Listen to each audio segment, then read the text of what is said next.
Hey guys, on the bench today at Vintage Volks Speed Shop, we have a set of stock rockers. We did a Hoover mods video about a year ago, and we've had a lot of really good feedback on that video, and a lot of people keep asking, how do we do the rockers? In the last video, we will put a link in the description, we showed how to do the performance style rockers, and today we're going to show you how to do these stock rockers.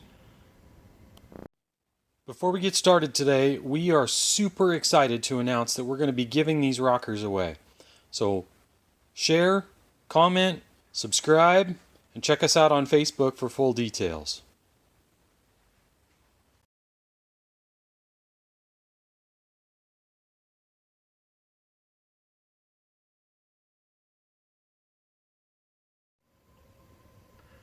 We've got one of the rocker arms taken apart, you can see on the workbench here.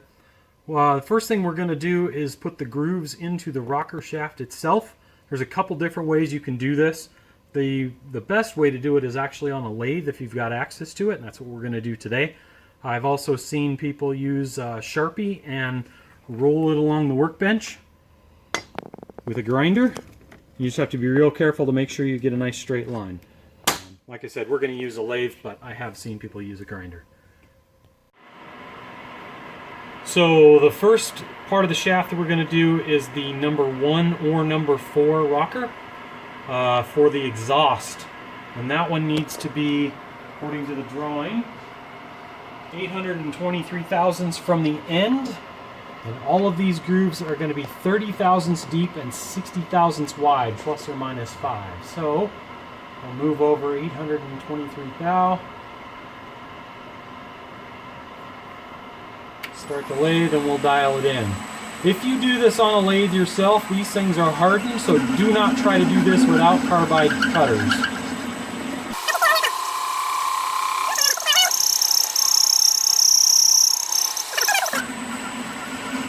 And there's the exhaust. We have moved the shaft out and re-picked up the end of the shaft, and now we've moved in 2.476. I've slowed the lathe down a little bit, and I'm going to put some cutting oil on so we don't get any chatter this time. And we'll cut this one to the same depth.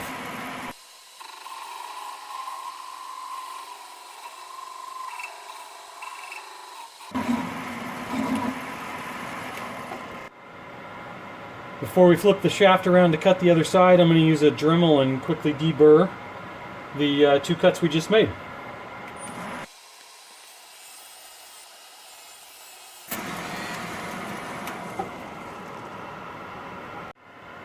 The last step before we flip it around is to use a little 800 grit sandpaper to just take off the Dremel marks.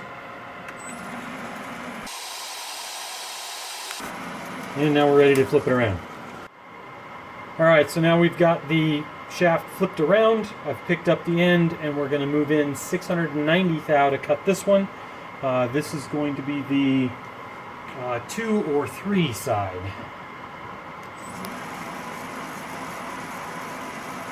And again, we'll put a little oil on there.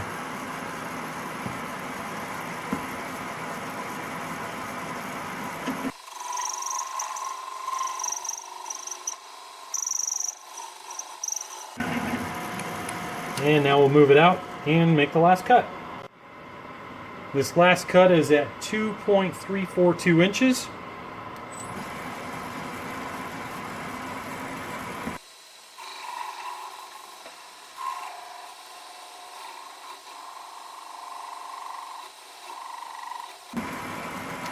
And there's that shaft all done. Now we just have to deburr this one just like we did the other side, so we're not going to bother videoing that one.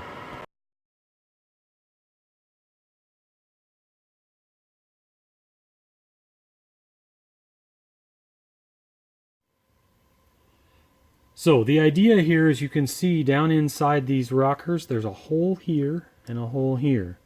We're going to cut a groove that connects these 2 holes together and allows oil to travel from the push rod through this hole, through the groove, using the groove we just cut into the shaft and this groove in the rocker, and pass its way up to the valve stem. We're going to replace these adjusters with some captured ball adjusters. and that will allow oil to spray out of the adjusters and into the spring. We'll get out into that in a little bit. But right now we're going to cut the oil groove right through here.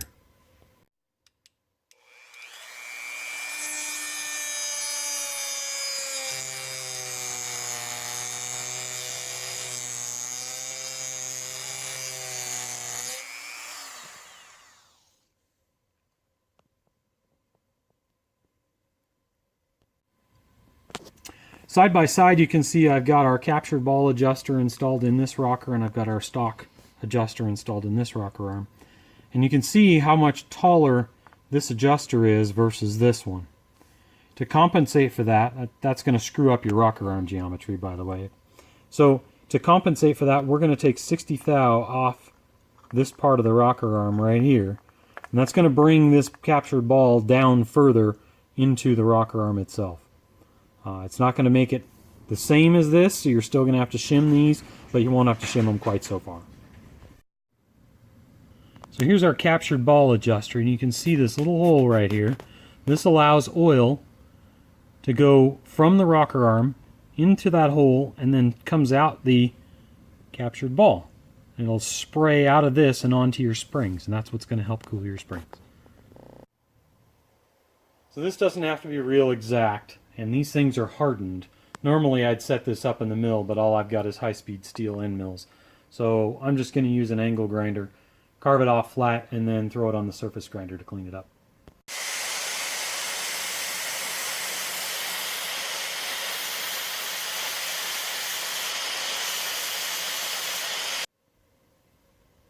So you can see all I've done is taken the top off of this thing so it's nice and flat.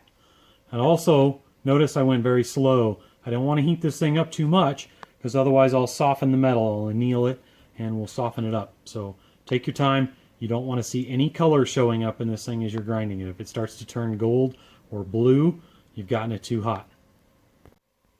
Well, today is tomorrow. Welcome back to the shop. We have run all the parts, well, all of the German parts through the vibrating tumbler, got them all cleaned up. At this point, you've got two choices. You can either run the solid shaft kits that we've got here. We've elected that we're going to do that on this set. In order to do that, you have to machine the ends of the shafts down, drill and tap holes for the bolts. Or if you don't have the option of doing that, or don't want to do that, then you can use the factory wavy washers and wavy washers and clips. If you do that, make sure you get new sets. You can see the bright shiny spots on these. They are fairly worn out, so when these things wear out, the wavy washers will break, the clips will break, things fall apart, and it's not pretty. So if you opt to go that route, make sure you get new ones. We are going to machine the shafts up off camera. There's no point in showing you what that is. It's just a matter of turn them down and drill and tap the ends. It's fairly simple. If you don't have a lathe, I don't suggest trying it. If you have a lathe, then you probably already know what you're doing, so it's not worth showing.